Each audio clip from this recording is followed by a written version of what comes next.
Welcome back to my YouTube channel. तो कैसे आप सब, आई होप कि सब बहुत बहुत बहुत अच्छे होंगे। आपको और अच्छा करने के लिए आपकी फ्रेंड यानी कि मैं आपके लिए फिर से एक इंटरेस्टिंग वीडियो लेकर हाजिर हो चुकी हूँ।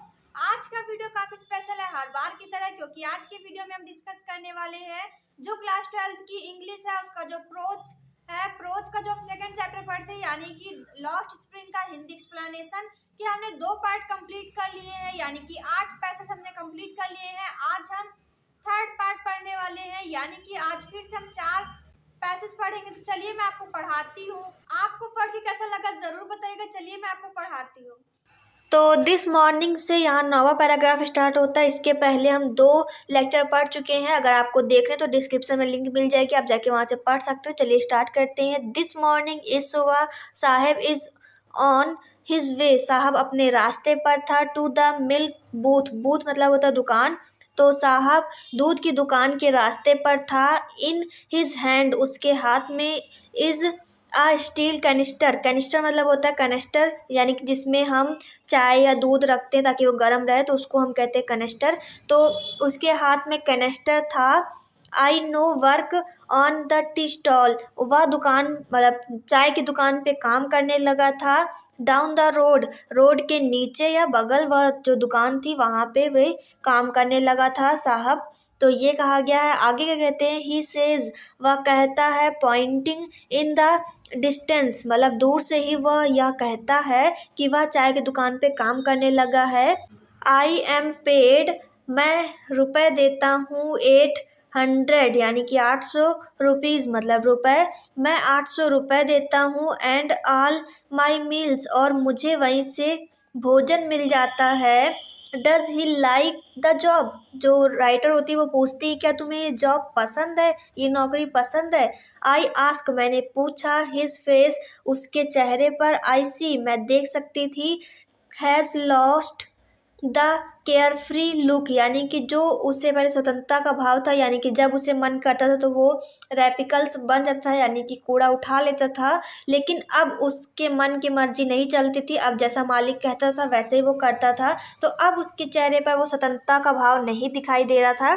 तो ये राइटर यहाँ पे कहती हैं, the steel canister seemed heavier than, जो कैनिस्टर था वो अब भारी दिखाई देता है। Than the plastic bag, plastic bag की अपेक्षा। He would carry so lightly over his shoulder, लेकिन जो साहब था वो बहुत ही लाइटली मतलब होता है बिना थके हुए हल्केपन से उसे पकड़ रखता था या टांग रखता था अपने कंधे पर।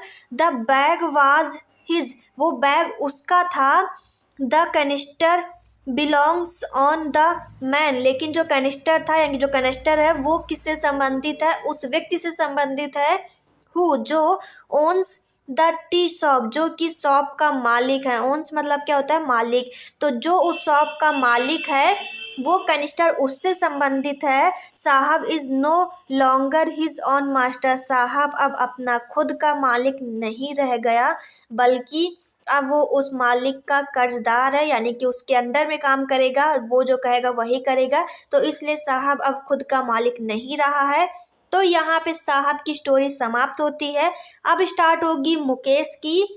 तो चलिए देखते हैं मुकेश क्या कहते हैं। I want to drive a car, मैं एक कार चलाना चाहता हूँ। मैंने आपको पहले ही बताया था स्टोरी कि जो मुकेश है वो सपने देखता है कि वो कार ड्राइवर बनेगा, तो वो यहाँ से स्टोरी स्टार्ट होती है। तो चलिए मैंने आपको बताया कि ये जो मुकेश है वो चाहता है कार को ड्राइव करना। आगे क्या कहते हैं, मुकेश इंसिस्ट, मुकेश जिद्दी होता है, अडिग होता है। On being his own master, और वो खुद का मालिक होता है। I will be a motor mechanic, वह मोटर मैकेनिक बनना चाहता है। ही अनाउंस्ड, वह घोषणा करता है, यानी कि वह बताता है कि वो मोटर मैकेनिक बनना चाहता है। डू यू नो एनीथिंग, क्या तुम कुछ भी जानते हो। अबाउट द कार, कार के बारे में क्या तुम कुछ भी जानते हो। आई आस्क, मैंने पूछा। I will learn to drive a car, वो जो मुकेश है वो कहता है भले मैं कुछ नहीं जानता लेकिन मैं कार चलाना सीख लूँगा। ही आंसर, उसने जवाब दिया। लुकिंग इनटू माई आइज, मैं जो मुकेश है उसने मेरी आंखों में आंखें डालकर नज़रों से नज़रें मिलाते हुए कहा कि मैं कार चलाना सीख लूँगा। तो ये यहाँ पे बताया गया है हिज ड्रीम, उसके सपने लूम अस्पष्ट दिखाई देते हैं लाइक अ मिरेज, मतलब एक मरीचिका के समान, एडमिस्ट मतलब एमिडस्ट मतलब होता है धूल, द डस्ट ऑफ स्ट्रीट्स मतलब सड़कों की धूल के समान उसके जो सपने हैं वो अस्पष्ट दिखाई देते हैं। तो ये कहा गया है मतलब जो मुकेश सपना देख रहे हैं कि वो कार ड्राइवर बनना चाहता है, उसके सपने अस्पष्ट दिखाई दे रहे हैं मरीचिका के समान, जैसे मरीचिका धुंधली दिखाई देती है, अस्पष्ट दिखाई देती है, वैसे ही जो उसके सपने हैं वो भी सड़कों की धूल के जैसे अस्पष्ट दिखाई दे रहे हैं। तो ये कहा गया है। आगे क्या कहते हैं, दैट की fill his town Firozabad famous for it bangles, तो क्या कहा गया, जो फिरोजाबाद है वो प्रसिद्ध है चूड़ियाँ बनाने के लिए और वहाँ के सब लोग चूड़ियाँ ही बनाते हैं, मतलब चूड़ियों से भरा है। तो ये कहा गया है एवरी अदर फैमिली, कुछ अन्य परिवार भी इन फिरोजाबाद में इज इंगेज्ड व बिजी रहते हैं इन मेकिंग बनाने में बैंगल्स मतलब चूड़ी बनाने में, कुछ अदर परिवार भी फिरोजाबाद में बिजी रहते हैं चूड़ियाँ बनाने में।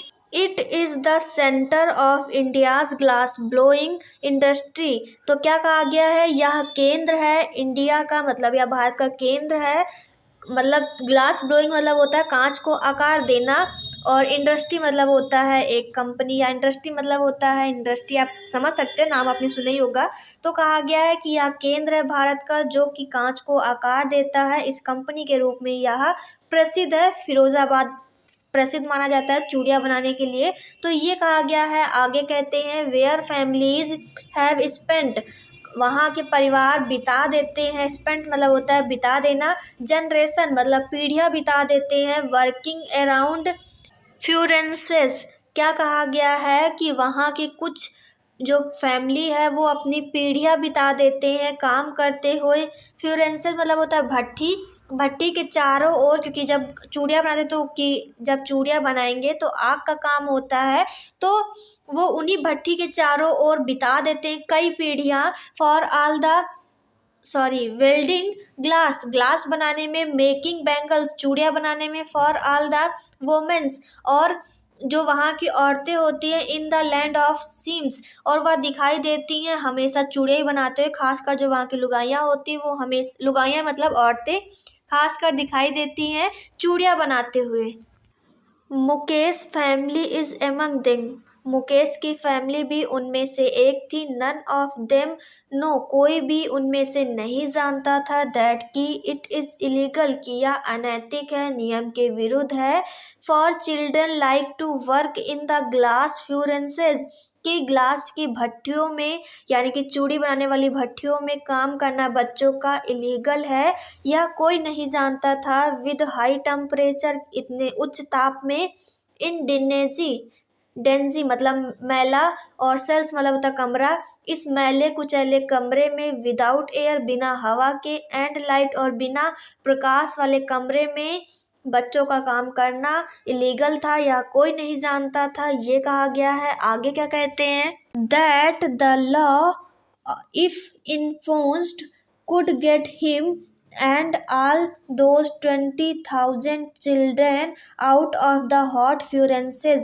अगर यह नियम लगा दिया जाए तो लगभग 20,000 बच्चों को बचाया जा सकता है इस गर्म भट्टी में काम करने से, वेयर दे स्लॉग, जहाँ वे कड़ी मेहनत करते हैं, स्लॉग मतलब होता है कड़ी मेहनत, देयर डे लाइट हावर्स, जो कि दिन भर वहाँ काम करते हैं कड़ी मेहनत करते हैं, आफ्टर लॉसिंग द ब्राइटनेस, जहाँ वे चमक खो देते हैं, ऑफ देयर आइज, अपनी आँखों की जहाँ वे रोशनी खो देते हैं चमक खो देते हैं।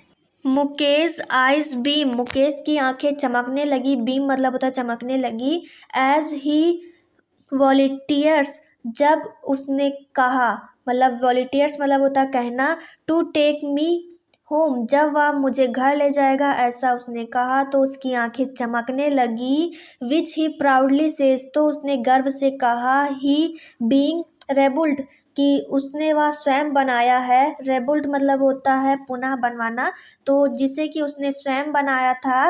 वी वॉक डाउन, वह जाने लगे, जब वह जा रहे थे। स्टिंकिंग, तो स्टिंकिंग लेन्स मतलब होता है बेकार गली या गंदी गली। चॉक्ड मतलब होता है भरी थी। विद द गार्बेज, कूड़ा करकट से। पास्ट होम, हम उन घरों को छोड़ चुके थे। दैट रिमेन होवेल्स मतलब जो झुग्गी झोपड़ी थी, हम उन घर को छोड़ चुके थे। विद क्रम्बलिंग, जो कि कांप रहे थे। क्या कांप रहे थे? वॉल्स मतलब जिनकी दीवारें क्या कर रही थी? कांप रही थी। उबली मतलब होता है जर्जर। डोर्स मतलब होता है दरवाजे, जिनके जो दरवाजे थे वो कैसे थे? जर्जर थे। नो विंडोज, कोई खिड़की नहीं थी। क्राउडेड, भरे थे। With families of humans and animals coexisting in the premises state. इसमें कुछ वर्ड मीनिंग है जो कि आपको जानना जरूरी, चलिए मैं बता देती हूँ। को एग्जिस्टिंग मतलब होता है स्व अस्तित्व। प्रीमियर्स मतलब होता है आदिम। तो आपको पता है कि इसका अर्थ क्या निकलता है? जहाँ की जो व्यक्ति के जो परिवार थे वो और जानवर साथ में रहते थे, यानी कि स्व अस्तित्व में रहते थे। कैसे? आदिम मतलब क्या होता है? पिछले ज़माने के लोग। तो जैसे कि पिछले ज़माने में आदमी और जो जानवर थे साथ में रहते थे, वैसे ही वहाँ पे भी रह रहे थे, तो ये बताया गया है। ही स्टॉप्स, वह रुका।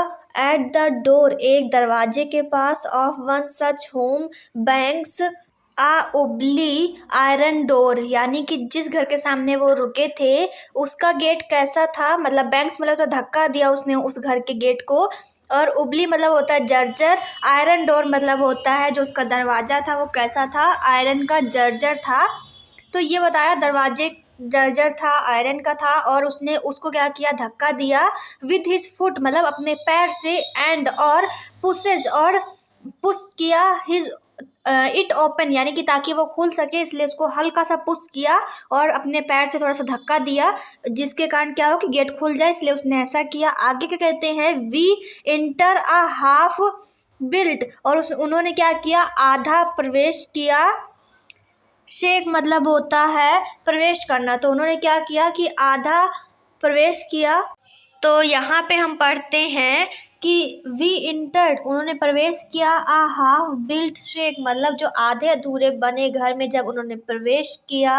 In one part of it, उसके एक भाग में थेस्ट, क्या था? मड़ही थी। मतलब जो गांव में घास, सूखी घास की बना के जो मड़ही बनाई जाती है उसको थेस्ट कहते हैं। तो एक पार्ट में क्या था? मड़ही थी। विद डीड ग्रास मतलब सूखी घास की बनी एक मड़ही थी। इज फायरवुड स्टोव ओवर, तो यहाँ पे क्या बताया गया है? जो मड़ही थी उसके ऊपर क्या था कि फायरवुड मतलब होता है लकड़ी का जलना, और स्टोव मतलब तो आपको पता है कि जिससे खाना बनाते हैं उसको स्टोव कहते हैं। तो वहाँ पे क्या था? एक लकड़ी का बना हुआ जलता हुआ एक स्टोव था। विच सिट्स, जहाँ वो बैठी थी। आ लार्ज लेवल्स मतलब जो स्टोव था उसके ऊपर बैठी थी एक लार्ज लेवल्स मतलब एक बड़ा बर्तन। ऑफ सीजिंग, जो कि जल रहा था, तप रहा था। सीजिंग मतलब तो तपना, जलना, जो भी कहना चाहो वो कह सकते हो। तो जो कि जल रहा था। स्पेंच लेवल्स मतलब जिसके ऊपर क्या पकड़ा था? जिसके ऊपर पकड़ा था पालक की पत्ती। तो ये समझ में आया? इसके ऊपर पूरा क्या कहा गया? इस लाइन का अर्थ पूरा निकालेंगे तो एक जो सूखी घास की जो बनी हुई मड़ही थी उसके ऊपर क्या था? वहाँ पे एक स्टोव रखा था जो कि लकड़ी का था, जो कि जल रहा था। उसके ऊपर एक बड़ा बर्तन रखा था जो जिसके अंदर क्या था कि पालक की पत्ती पक रही थी। ऑन द ग्राउंड, जमीन पर। इन लार्ज एल्यूमिनियम प्लेटर्स मतलब जमीन पर क्या था? एक बड़ी एल्यूमिनियम की परात रखी थी। प्लेटर्स मतलब होता है परात, एल्यूमिनियम तो आपको पता ही है। आर मोर चॉप्ड, जहाँ की बहुत अधिक मतलब बारीक कटी हुई वेजिटेबल सब्जी रखी थी। अफ्रेल मतलब होता है कमजोर। यंग वोमेन मतलब एक कमजोर लड़की। इज कुकिंग, जो कि बना रही थी। द इवनिंग मील यानी कि खाना बना रही थी शाम का। फॉर द होल फैमिली, अपने पूरे बड़े परिवार के लिए। थ्रो आइज फील्ड यानी कि जिसकी आंखें क्या थी? धुंधली थी। विद स्मोक मतलब धुएं के साथ, क्योंकि वो चूल्हे पे खाना बना रही थी। तो धुएं के साथ आप जान सकते हो कि कितना परेशानी हो रही होगी उसकी आंखों को, तो वही बताया गया कि उसकी आंखें कमज़ोर हो रही थी धुएं के कारण, क्योंकि आंसू भी निकलते हैं तो इसीलिए। सी स्माइल्स, और उसने मुस्कुराहट दी यानी कि मुस्कान दी। और she is the wife of Mukesh elder brother, जो कि कौन थी, वो जो लड़की थी वो कौन थी, मुकेश के बड़े भाई की पत्नी थी। Not much elder in years, लेकिन वो अधिक ज़्यादा बड़ी नहीं थी। She has begun to commands respect as a bahu, लेकिन वो ज़्यादा बड़ी तो नहीं थी, लेकिन फिर भी उसे क्या था कि एक बहू का दर्जा मिल गया था, एक सम्मान मिल गया था। The daughters of law of the house, वो उस घर की क्या थी, वधू थी यानी कि बहू थी। ऑलरेडी इन चार्ज, पहले से उनके पास 3 लोगों की जिम्मेदारी थी। ऑफ 3 मैन, मतलब 3 लोगों की जिम्मेदारी थी। हर हस्बैंड, उसके पति की, मुकेश की, एंड देयर फादर, और उसके पिताजी की। यानी कि जो बहू थी उसके ऊपर 3 लोगों की जिम्मेदारी थी। कौन कौन थे, हस्बैंड था उसका, मुकेश था, और जो उसके पिताजी थे उसकी जिम्मेदारी थी। When the elder man enter, और जैसे वो बड़े व्यक्ति आते हैं, she gently withdraw behind the broken wall, और वैसे ही वो क्या करती है, जो टूटी हुई दीवार थी उसके पीछे छिप जाती है। and begin her veils, और वे अपने घूंघट को ढक लेती है। closer to her face, अपने चेहरे पर। as costume, जैसा कि रीति रिवाज। demands daughters इन लॉ, जैसे कि बहू के रीति रिवाज होते हैं, सेम वैसे उसने किया। Must veil their faces before male elders, जैसे कि बड़े लोगों के सामने जो रीति रिवाज होते हैं गांव में, वैसे ही उसने किया। इन दिस केस, इस केस में, द एल्डर्स इन एन इम्प्रोराइज्ड मतलब क्या होता है, आर्थिक रूप से कमजोर, जैसे कि वो बड़े लोग आर्थिक रूप से कमजोर थे। Despite long years of hard labour, जैसे कि वो कई सालों से कठिन परिश्रम कर रहे थे। फर्स्ट एज अ टेलर, जैसे कि वो पहले क्या थे, टेलर थे, कपड़े सिलने वाले थे। देन, तब अ बैंगल्स मेकर, और बाद में क्या हुआ, वो जो चूड़ियाँ बनाने वाले बन गए। He has failed to renovate, और वो नवीनीकरण में फेल हो गए। अ हाउस, मतलब घर को नया बनाने में कमज़ोर हो गए। Send his 2 sons off school, और अपने बच्चों को स्कूल भेजने में असफल हो गए, या कह सकते हो फेल हो गए। ऑल ही हैज़ मैनेज्ड, और जितना वो मैनेज कर पाए, टू डू उन्होंने किया। Is teach them what he know, जितना कि वे जानते थे उतना उन्होंने अपने बच्चों को सिखाया। The art of making bangles, यानी कि जो वो कला जानते थे, यानी कि बैंगल्स यानी कि चूड़ी बनाने की, वही उन्होंने अपने बच्चों को सिखाया। तो यहाँ पे जो नया पैराग्राफ स्टार्ट हुआ है, यानी कि 11, और जो 10 था वो ख़त्म हो चुका है। तो चलिए 11 पैसेज पढ़ लेते हैं। इट इज़ करम, या उनका करम है। हिज डेस्टिनी, उनका भाग्य है। सेज मुकेश ग्रैंड मदर, उनकी दादी माँ कहती थी, किसकी, मुकेश की। हु हैज़ वाच्ड, उन्होंने देखा था। हर ओन हस्बैंड, उन्होंने अपने पति को देखा था। Go build with his dust for polishing the glass of bangles, जब वो चूड़ी को कलर कर रहे थे यानी कि पॉलिश कर रहे थे, तब चूड़ी की धूल की वजह से उनके पति की आंखें चली गई थी। Can a God given leanness इवर be broken, तो क्या कहा गया है कि क्या जो ईश्वर द्वारा प्रदत्त देने वाली वंश की जो परंपरा है, क्या वो तोड़ी नहीं जा सकती है। सी इम्प्लाइज्ड, वो जो उनकी दादी माँ है वो इन्हीं बातों में अंतर्निहित रखती हैं। Born in the caste of bangles, जो इन लोगों का जन्म है वो चूड़ी की जाति में ही हुआ है। Maker they have seen nothing but bangles, इन्होंने कुछ और नहीं देखा है लेकिन चूड़ी जरूर देखी है। इन हिज हाउस, अपने घर में। इन द यार्ड, अपने बगीचे में। इन एवरी अदर हाउस, सभी दूसरे के घरों में। एवरी अदर यार्ड, दूसरे के आंगनों में। एवरी स्ट्रीट, सभी शहरों में। इन फिरोजाबाद, फिरोजाबाद के सभी शहरों में। अपने घर में, दूसरे के घर में, अपने घर के आंगन में और दूसरे घर के आंगन में, सभी जगह इन्होंने चूड़ियाँ देखी हैं। स्पाइरल्स बैंगल्स, यानी कि घेरेदार चूड़ी। सनी गोल्ड की चूड़ी। पैंडी ग्रीन, यानी कि धान के कलर की चूड़ी। रॉयल ब्लू, मतलब रॉयल ब्लू कलर की चूड़ी। Pink purple every colour born on our the 7 colour, यानी कि जो पिंक पर्पल और जितने भी कलर अभी तक बताए हैं वो सारे कलर किससे जन्म लेते हैं, 7 कलर के जो समूह है उससे जन्म लेते हैं। Of the rain blow lie in mounds in unkempt yard. और जो ये चूड़ियाँ हैं वो सारी कहाँ पड़ी रहती, ढेर के रूप में पड़ी रहती हैं, अस्त व्यस्त। अनकेम्प्ड मतलब होता है अस्त व्यस्त, आपको ध्यान रखना है। माउंट्स मतलब होता है ढेर, और लाई मतलब होता है पड़े रहना। यार्ड्स मतलब होता है सबके आंगनों में जो चूड़ियाँ हैं वो अस्त व्यस्त ढेर के रूप में पड़ी रहती हैं। तो आगे क्या कहते हैं, आर फील्ड जो कि ढेर के रूप में, ऑन फोर व्हील्ड यानी कि व्हील्ड मतलब होता है माध्यम से, हैंड कोट मतलब ठेला कह सकते हो।